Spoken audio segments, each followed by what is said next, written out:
Hello, this is Deborah Clay, author of The Borrowed Boy and Just Be, and presenter of Castaway Books. Each week, I invite an author to tell me about the books that have inspired their life and influenced their writing.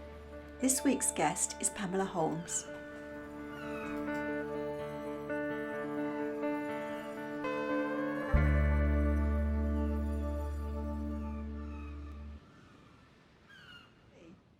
Hello, today I am delighted to be talking to Pamela Holmes because I read her book, The Huntingfield Paintress, some time ago, but I understand that the two novels that you've written, Pamela, are about to be relaunched by Bloodhound Books, and that's the Wild Dreamers and Huntingfield Paintress. So that's Absolutely, exciting. yeah. Very exciting. Congratulations. Thank you very much. So we're going to talk about the 5 books that have inspired your life and influenced your writing. So I'll start off with the first book. Well, the first book, I'm sure a lot of people called The Secret Garden. It's by Frances Hodgson Burnett. And for those people that perhaps don't know it, it's about a little girl called Mary Lennox. And I'd read it when I was probably about the same age as Mary. I was coming to England on a big ship, Queen Elizabeth I, and I was coming with my mum and dad, mother and father, and my siblings. We were coming to England to live in foggy England. And my mother gave me this book, and I read it and I loved it. Mary Lennox is a rather unwell, sickly child, and she comes to England from a hot country. I can't remember what country it's from. She comes to England, actually to Yorkshire, and she goes to a house and she has a rather extraordinary stay there. She's in this rather old, slightly scary house, and she stumbles across a secret garden. She's heard about this garden. She stumbles across it. She finds the key in the turf, and she opens the door, and she goes into this magic garden. And really everything changes when that happens for Mary. Now, Mary was nothing like me. I wasn't coming from a hot country, and I wasn't sickly, and I was with my parents and so on. But I think I sort of bonded with Mary because she was sort of going somewhere very new, very unknown. And she makes friends with a little boy. She learns about nature and about gardening. She makes friends with a robin, and all these things really attracted me at that point. A little girl coming to a strange country, probably feeling a little bit unsure of what was going to happen. So where were you coming from and to, Pamela? So we were coming from Detroit, Michigan. My dad worked in Ford Motor Company, and he got the chance to come to England for about a year or two. And my mother said, well, I'm coming with you, honey. I've got 3 little girls and a 4th child on the way. I'm not being left behind. So we all came to England, and we thought we would be here for a number of years, and then we would go home. He was called transferred. That was the word they used. And but we ended up staying in England. My mother fell madly in love with England, and my father was a businessman, and England was where his business was based with Ford. So that's how we stayed. And was the 4th child a girl or a boy? The 4th child was a boy. I bet your mum was pleased. My dad, who said I would never name my son after me, immediately named him after him. So he took his name, and he was absolutely thrilled. So, and we were obviously thrilled to have a brother. And I, we're quite a close family. We all live in England. Having said that, my sister in fact lives in the States now, but she's in our heart, so she's kind of here. You still got a bit of an accent, an American Only accent. when I talk about my past. It will soon go. When I grow up in my story, it'll fade away. Isn't that funny? I know what you mean about The Secret Garden. I think every child that reads it loves it. And don't you always carry that thought in your heart about having a little secret place, a little gate, a little secret garden? I'm sure that's why we keep creating all these little courtyards and these little rooms within gardens. We all have a hankering for that secret garden. But the other thing that I love about it is she is able to detect through the overgrown plants and roses the plans that somebody had there, the love that they'd instilled there. And I love going into gardens and being able to detect. You might find a little path or a little edging or a little plant that someone's put there. You can see the kind of, it's the imprint of somebody else. And I love that idea. And when people move into new places and they say, what shall I do with my garden? I always think, oh, leave it for a year and just see what comes and what goes and what somebody is already, the love that's already been instilled here, and see what you can build on. Because gardens are all about, building and creating and enhancing and loving what's already there. So I think that comes from that book. I think when you move home, leaving the garden is harder than leaving the house. Yeah. I mean, sometimes some people dig up some of the plants to take with them, and I've regretted not doing so in the past, especially when you see somebody just pave over an area and it's got some, like, well, my dad's, for example, who recently passed away, he had rose bushes that he lovingly tended in his front garden, and we sold his house for his care home, and within a really short space of time, all those rose bushes were pulled up and it was paved over. And my siblings and I said, why didn't we take them?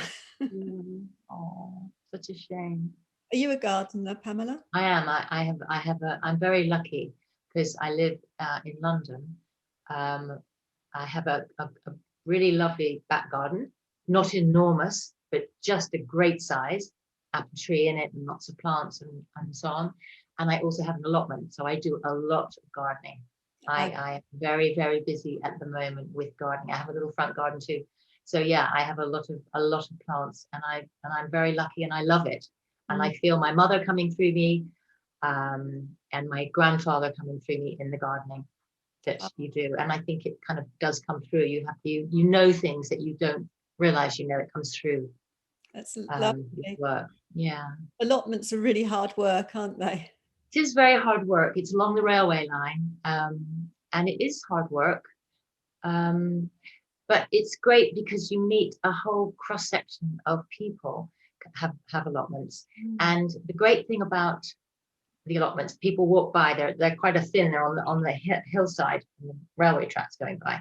They walk by your allotment, and you say things like, "Your cabbages are very good. Aren't your beans doing well?" That's all you really talk about, and it's brilliant. It's just the total. You don't talk about work or family or really politics. You just talk about the foxes and the slugs and the cabbages, and that seems like a great way to pass a few hours here and there. Sounds like great inspiration for a novel, actually. Exactly. Well, I did talk about it, in Wild Dreamers. That's where I kind of returned to it, because that's really where I started to garden seriously, when I went and lived on a commune. Which we'll come to. Which we'll come to. Would you like to tell us about your second book? So my second book is called Angelique. Actually, it's a series. And it's a series of, I think, 13 novels about Angelique. And it's by Anne Cotton, because it's French. And I was reading it at about the age of like 11, 12, 13. I went to a boarding school in Suffolk, and all girls boarding school. And it was quite a sort of, it was fine, but it's quite a strange place. We had to, for example, wear 2 pairs of underwear, knicker linings, and then heavy knickers, because it was very, very cold. We had to wear cloaks to the floor with big pointed hoods when we moved between buildings, because it was so chilly. We were allowed out once a week, not always, but if we were allowed out at all, it would be on a Saturday between 2 and 4. You could walk down to the local village. It took about 20 minutes. You had to walk back 20 minutes. So you didn't have long there, as you can, if your math is any good. You had 2 hours, and you had to be in pairs, and they checked you out what you would wear. And if you went to the shops and bought anything apart from stamps or soap, the shopkeeper would phone up the school and say, one of those girls bought biscuits, or one of those girls bought sweets or something. And then they would raid the dormitories and find the contraband and take it. So you had to learn your way to work around the rules. And of course, Angelique was a book. Well, if you read Angelique, these series of Angelique, she's a sort of regional aristocracy. So she's not incredibly posh, but she's of a good family, and she marries well. and her first husband dies, and then she has an affair with somebody else, and it's full of steam and debauchery and intrigue and plot. Then her first husband, who apparently had his head chopped off, isn't dead after all, so he comes roaring back in another of the books. So it's a great, with his head on, I hope. well, I don't know, we didn't go into that, but there were definitely heaving bosoms and sort of, kisses snatched behind, tapestries hanging on the walls or whatever. And we would pass these books between each other and say things like, on page 33, I think he puts, they kiss, and it was all terribly exciting. And we had to read, you weren't allowed to read at lights out. So if you could afford a torch and you could get batteries, obviously not buying them in the village shop because they would tell the school, you had to bring them with you and hide them. You could read under your bed covers. And Angelique was just the greatest thing. It was an escape. It was sort of glamorous. It was naughty. There was intrigue. There was romance. It was just a brilliant way, and to kind of escape kind of what was quite a cold, grey East Anglian weather often. Although, in retrospect, it was fine. Just at the time. Imagine you like Handmaid's Tales with these hoods on going into your 1 week, your visit. Yeah, it was quite strict, and but you find your way around. You work out the rules. You work out what you're going to get in trouble for and what you won't bother. You'll just find a way around.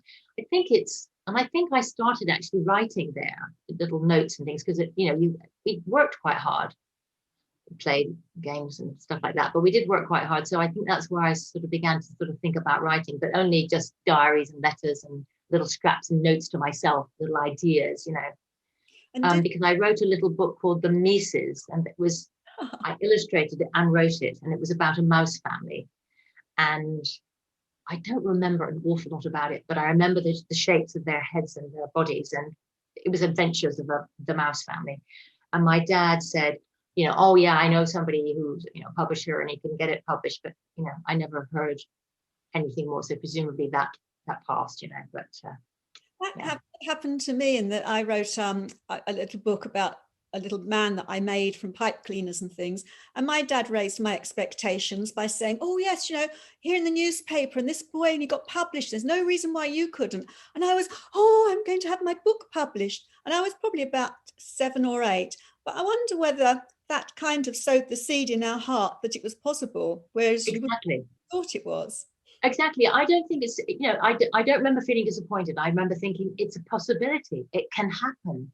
It's just, it's just up to people to do it, and you could do it. So why don't you do it? And I think it sort of instills a little seed of, maybe I will one day. Yeah, it was inspiring for me. I was absolutely gobsmacked that he could even suggest that something I wrote could be published. And that it must have stayed with me to have later on decided to. Yeah. And before we move on, tell me, did your sisters go to the same school as you? My sisters went to the same school. My 2 sisters came after me, 3 years younger and then 4 years younger. But I managed to persuade my parents that I would do better to change at 16 and do my A-levels somewhere else.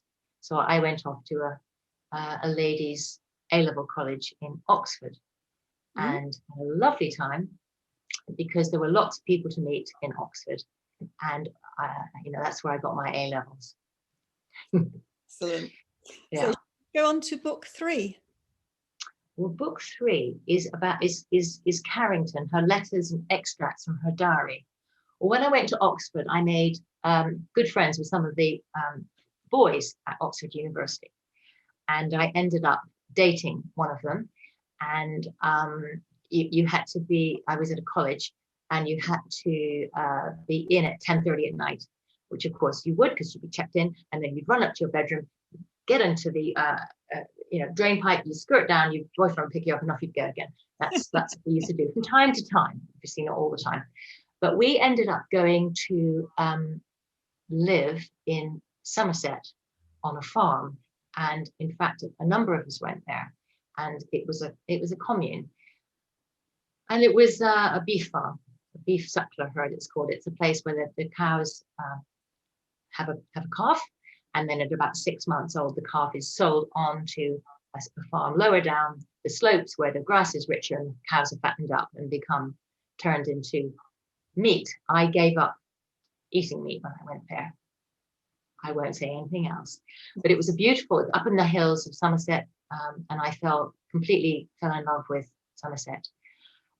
We had no television, no radio, almost no money, enough to eat, but no newspapers. I really did drop out. We dropped right out. That was my dream when I was a young hippie, and I'd imagine myself, we'd always talk about dropping out in communes, but I never knew anybody who had, so now I do. Yeah, well, it was an extraordinary series of circumstances that led me to have that wonderful opportunity. And it was a beautiful farm. It was very cold. It was stone built. There was no heating at all, apart from an arbor in the kitchen. So in the winters, when it got really cold, you'd put your feet in the bottom oven, which is the warming oven, and just to try and keep your feet warm. And then you'd run up to the big brass beds. They had brass beds with duvets. I'd never seen duvets before, and that's where we would sleep under these big duvets, and we would keep warm. We'd dance around the fire at night, and we were a long way from anywhere, and everybody thought we were very different, which we were to the local people at that point. And people would come down and help us. We made hay. People would come in the summer and help us, and would live with us to help us bring in the harvest. And once a woman came, and she came from London, and she had a book, Carrington, letters and extracts from her diary. And it was a hardback book, and I just devoured it. She let me read it. And Dora Carrington was part of was in love with Lytton Strachey. She's part of the Bloomsbury group. And they lived in slightly odd circumstances also. And Carrington was always on the outside of that Bloomsbury set. She wasn't Vanessa, and she wasn't Virginia. What I mean by that is some women got into the middle of that, as I perceive, got into the middle of that set. There'll be other women who were more on the edge.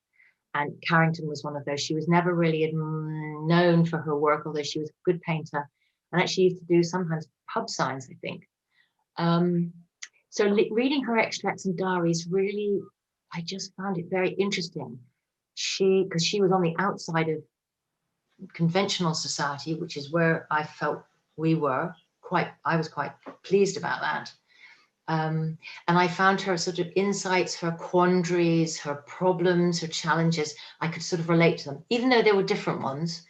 And I wasn't in love, for example, with Lytton Strachey, who was, not perhaps that interested in her always.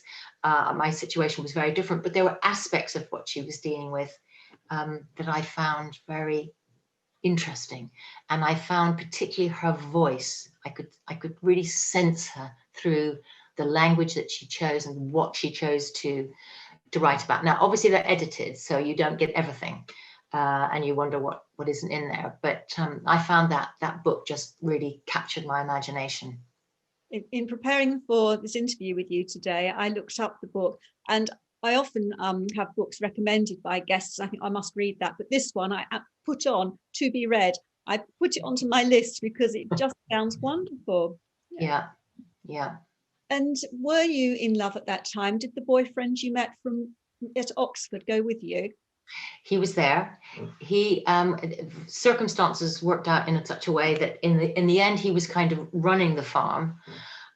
There was a manager actually, but he basically my boyfriend was running the farm, and I was running the domestic side of the farm. So I was growing all the vegetables. I had a house cow. I was making cheese, making bread. I made very good wine out of broad bean pods and pea pods, delicious, quite strong. And also I made great beer. You could get quite drunk on my beer. And I just went on a really big, it was a big school of life, masses of learning. Somebody from the outside, no doubt my father, probably thought, gee, what are you doing down there? You're not going to university. What are you doing? I wasn't going to formal education, but I was definitely learning a lot. I learned how to drive tractors, hang gates, and lay hedges. Not all of that has been useful in my life. Yeah. coming Yes. forward. But some of it has been, yes, and yet there's always a chance that I will and I can look at hedges now when I go to Somerset, which I do sometimes. It's just the most stunning landscape. And you look at those beech hedges that have been properly laid. Some have been left to stand up, and for various reasons that decision is taken. But you look at those dry stone walls and the hedges on the top, and you can see the work that's gone in, and it's wonderful. A lot of what I learned there is part of my life, and obviously the allotment is harking back to those days. And yeah. And what were the dynamics with people working so closely together? Because groups of people go through certain behaviors, don't they? I mean, was there friction? Were you like brothers, siblings? I mean, what were the group dynamics like? Oh, it was kind of pretty, it would change. Because we had people down for harvest and at Christmas and sort of certain times, or often some people were still at university, some were just leaving.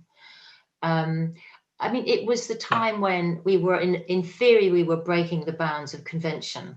In practice, the women, I was doing a lot of the, what was based around the domesticity side.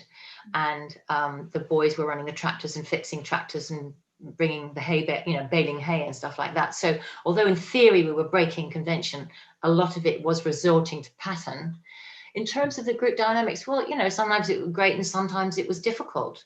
And we did actually, although we played very hard, we did work hard. We got up every morning, and you have to with animals. You can't say, oh, I'm too tired today. To 100 cows, we had to make sure they were, watered and fed if they were inside. If they were turned out, you had to check them. You basically played hard and worked hard. And so people didn't always understand that if they came and stayed, I would make lovely food. And I mean, it was basically brown rice and veg. Mm-hmm. That was it really. And fruit cake and anything I could grow. So it was very simple food, but it was good food. And then we always had wine and beer because I would make it, and we would dance around and have fun. And so if you came, you got fed and you had fun, but you had to work quite hard. So the dynamic would sometimes be tricky.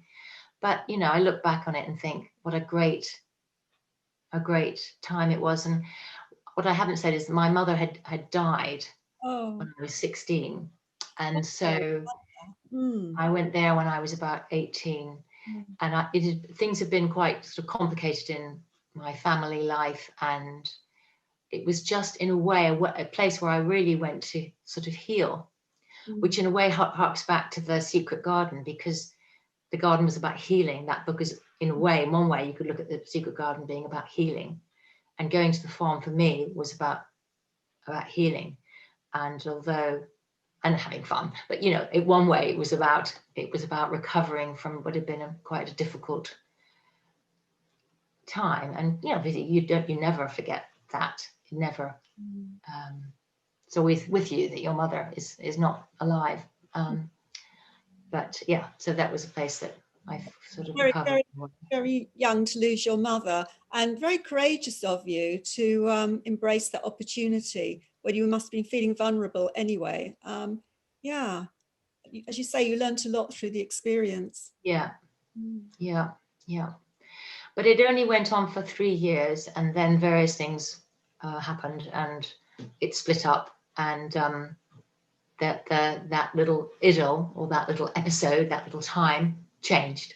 3 years is a long time in those formative years. Yeah. So 18 to 21, I guess. Yeah. So 21, 22. Go to university. What's that? The 3 years you'd normally go to university, 18 to 21. You say you learn more, just as much through that experience. But they are formative years. I think all of my guests all talk about those years, and they stay with you. The music you were listening to, the friendships you made, the working out your views on life. A lot of it happens around that little spot in your life, that time period, doesn't it? Yeah. Well, I went to university after that. I went when I was a bit older, and I had a great time. I went and did a nursing degree, and I was with younger people. Obviously, they were 4 years younger. It seemed like so different to me, because at that stage that seemed like quite a gap, and they were all thinking it was exciting to go out dancing to the pub and all the rest of it. And I did that in my own way, but I was there to learn at that point because I wanted the degree. Because I'd done my I was still in a sort of squatting and living various places, but I definitely wanted to get my degree. So I was doing both jobs, and it was great to go to university, is my point, when you're older, because you really can take every opportunity, like I did an English course in addition, and a philosophy course, as well as the nursing studies, just because you could, Fantastic. Yeah. So shall we go on to your fourth book? Yes. My fourth book is, Hey, Yeah, Right, Get a Life. And it's by Helen Simpson. And I'm jumping now to read. I read this book when I was the mother of two boys. I'm still the mother of two boys. They're still with us. But I was young in their lives. So we've skipped a few years now. I had my kids when I was in my sort of mid-30s. And I read this book and I just thought, this person has climbed inside my brain and is sort of talking about all the things that are going on, because I was trying to be a good mother. My mum wasn't around, and my mum, I think, and my parents had been great parents, and I wanted to be a good parent, a good mother, but I also wanted to keep working, and if I could balance it, and I felt I could do both. And I was in a band as well, and I wanted to do that because that was a way of, another side to pursue. So it was as though this book, which is short stories, Helen Simpson's short story book, it's about women basically trying to grapple and deal with young motherhood. And you've got, they're quite varied, the stories. She's absolutely hilarious, but what she's very good at is you're feeling you're in that person's head. So you've got, one of the women is actually, she's a high flyer, this one. She goes to a Burns dinner, and she has to sit through this Burns dinner. She's the mother of four. She's not the woman who's decided to stay at home and go to exercise class and have coffee. She's decided to go for it and have four kids, and actually it works sort of better for her to do it that way. But I did write down what I think Helen is so good at, and if I could I did actually write it down, if I can read it to you. Yeah. What she's so good at is it's the show, not tell, that all writers are reminded of. And this is one. This is talking about a man who's at the Burns dinner and he's had a lot to drink. He was in that transition. Oh no, hang on. I've got the wrong thing. Hang on. Sorry. Here. He was sipping his way towards incaution. So rather than saying he was getting drunk, he was sipping his way toward incaution. Okay, another phrase. Middle age was sitting on you with its enormous bum. It's just so brilliant. Rather than saying she was feeling a bit frumpy, she says middle age was sitting on you with its enormous bum. And she's just absolutely brilliant at this pithy, sharp, funny, but quite piercing content, stories about people. That the language she chooses can really just, wound you almost with its pathos and its sharp insight. And then the next minute you're absolutely roaring around as middle age sits on you with its enormous bum, Oh, I love it. Those are beautiful examples to read out. Really good. I can see.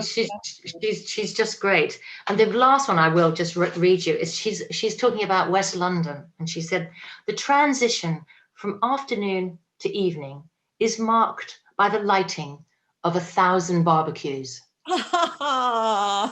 So you can just imagine suddenly there, when the air is full of smoke and everyone's getting out their sausages and their hamburgers and making barbecues. As soon as very, very good.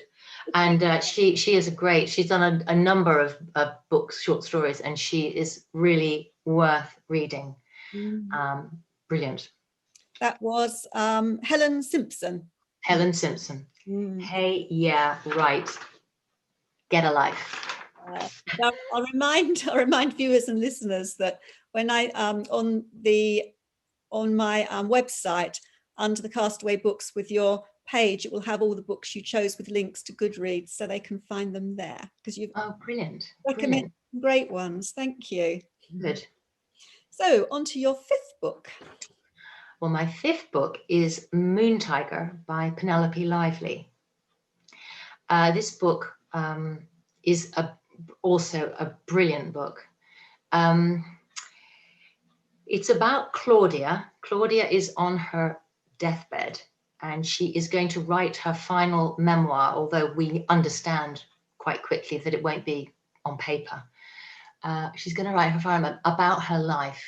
And she has been an author, she's been a correspondent, she has had a very, very varied life through just before, during, and after World War II. And she writes about all the big topics: love and incest and adultery and jealousy and illness. And it's just an amazing book. And it won the Booker in 1987, and I didn't read it at the time. I read it because I was going to be at dinner with Penelope Lively, because my first book, which is The Huntingfield Paintress, had come out, and I was invited to speak about it at a festival called Ways with Words Southwold. And I was invited to speak there, and I was going to be in the evening there was a dinner, and I was going to be on top table with Penelope Lively. It was like a sort of joy, you can imagine, total joy and excitement. So I read Moon Tiger to prepare, just to sort of, so I'd read more of her book, of her work, and she gave a talk, and so I read that. And what I think what we've been talking about through this session, Deborah, is about how we react to books as readers. But when you begin to write, if that's what you decide to do, you can often return to a book in a slightly different way, which is as a writer. And I think there can be differences. So, I mean, the Helen Simpson book, I think, was a sort of demonstration of the perfect art of show, not tell, for example. Well, in the Moon Tiger, Penelope Lively it's quite a complicated book. She flashes back in terms of time. The story jumps backwards and forwards. And it's quite complicated, and bits of information are revealed at different stages. So what you might have known at a particular point, if you'd known something, you would have thought about it differently, but she only tells you later. So it's quite a clever use of structure and of jumping. She also uses different points of view, and points of view is another thing that you think about very much as a writer, I think. Where am I sitting? Who am I thinking about? What point of view am I taking? Or am I taking a sort of slightly more objective view? And she uses this incredibly cleverly.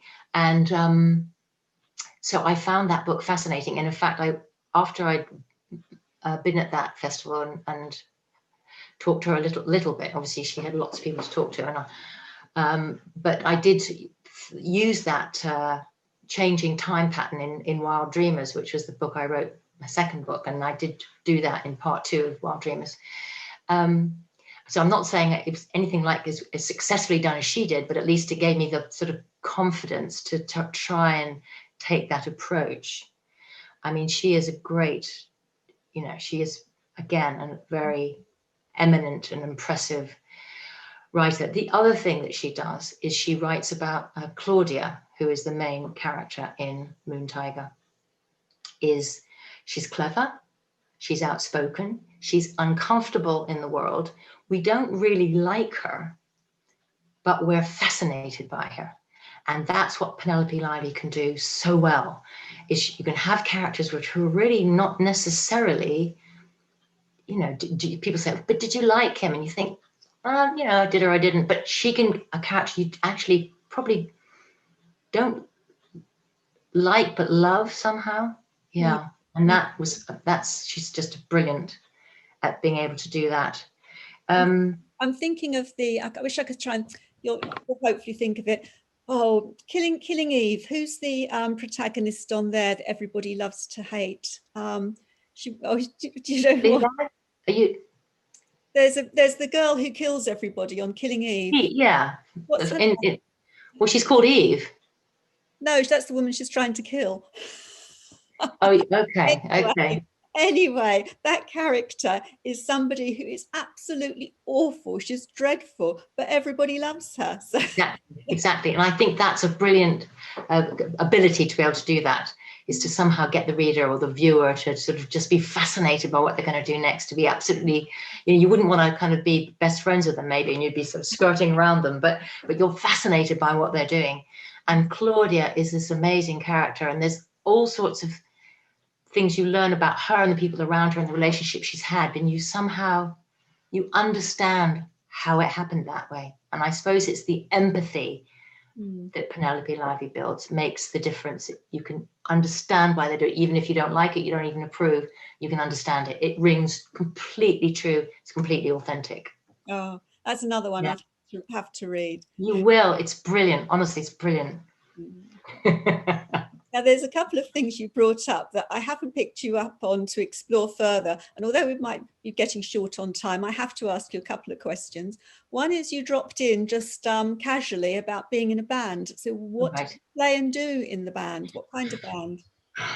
It's a rock band, and I'm a singer. And the band started a really long time ago, before I had children. So my children have got jobs and things like that. So you can tell they're quite old, quite grown up. And I basically put together the band through people I met. Like one guy I met because I worked at the Royal Free Hospital and I was the press officer, and a friend of his in the accounts department is a bass player. I mean, really weird connections. Anyway, this band has been together in various formations for quite a while, and we have been through different sometimes we do our own stuff. We go through whole patches when we do our own material. Different people put forward a song and the music, and then we produce it. We decide how we're going to do it. Other times we do covers, and obviously we haven't played because of lockdown for the last year and a half, but we've got 2 gigs just got booked. Wow. Fingers crossed for September, October. Basically, we're a covers band, and we're all of my sort of age. So people, there was a time when people said, "Would you do my sort of 50th?" And we went, "Oh, 50." And then they started saying, "Would you do my 60th?" And we went, "Yeah, why not?" And who knows what's going to happen later. I mean, we all want to keep dancing, don't we? We all want to keep having fun. And if you can do it still, which we obviously have to test that out. We haven't done it for a while. We have fun with people who want to have fun. And if they're a bit older, that's fine. And now we've got those people's kids coming, they're kids. And actually, I find that younger people, they love it. They think, you're still out there, you still want to do it, and they come down the front and they dance, and we all dance, and no one cares that somebody's a bit older than somebody else and someone's a bit younger than somebody else. It doesn't matter at all. It's the spirit that comes through. And so it's really great. And there were times probably when some members might have thought, oh, can I really, do it again? But we've gone through that, and now we're going, oh, thank you. You're never too old to rock and roll. Exactly. It was called the Scratch Band, and we even have a website. Look that up. I shall have to put that in the notes as well. Exactly. The Scratch Band. I'll give you the website address. Fantastic. Thank you.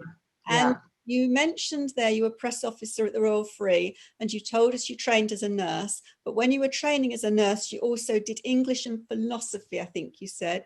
So is that how you ended up being a press officer?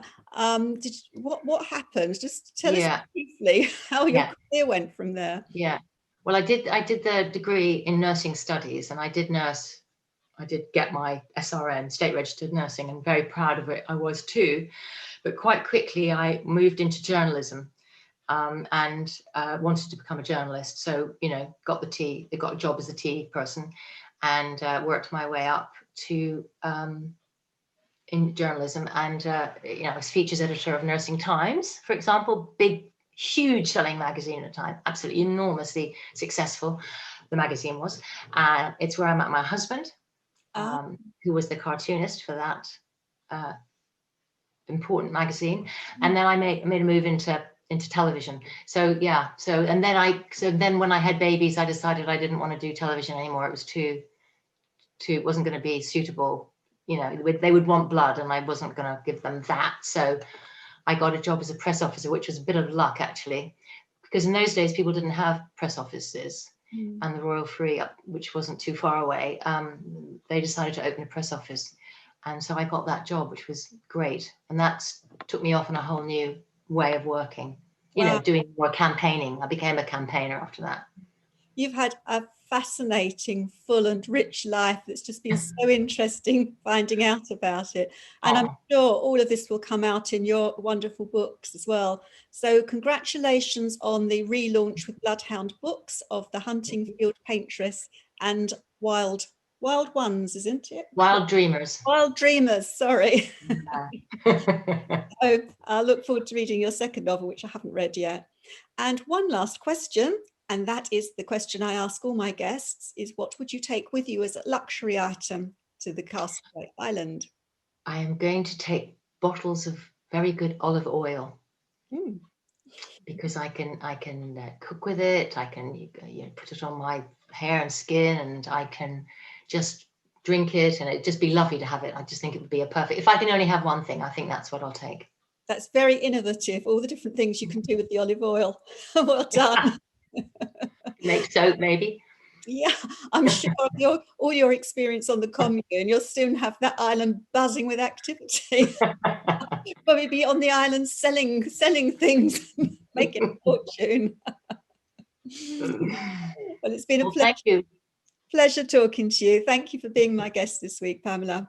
Thank you for having me on Castaway Books, and good luck with all the other people you talk to. Thank you. Goodbye. Okay. Bye.